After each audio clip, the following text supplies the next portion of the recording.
Alors, quelles sont les conséquences au plan culturel d'avoir eu à la fois une diffusion de films américains principalement, mais quelles sont les conséquences d'avoir adopté le modèle américain pour produire par la suite des films ici avec l'aide du fédéral ou par la suite aussi avec l'aide du provincial? Alors, je dis ça.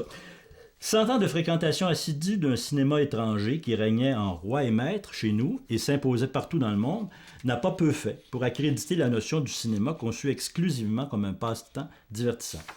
C'est aussi de cette permanence dans l'oppression culturelle que provient le réflexe si fréquent de calibrer tout film québécois selon ce degré de ressemblance avec les films américains. Et chacun d'attendre impatiemment le jour où nous ferons enfin de vrais films.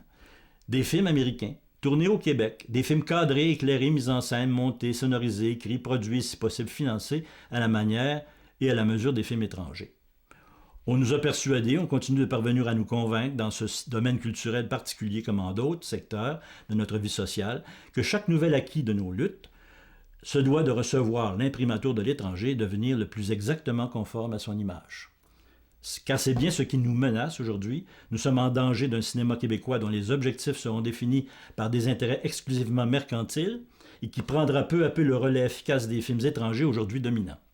Menacés du cul-de-sac économique qui découle de l'interdiction de séjour de nos films dans les salles, nous sommes en danger d'un cinéma et d'artisans assujettis à des impératifs de rentabilité commerciale qui devront coûte que coûte devenir les agents d'une production cinématographique juridiquement québécoise, mais culturellement aliénée, véhicule québécois des valeurs et des intérêts du capital étranger.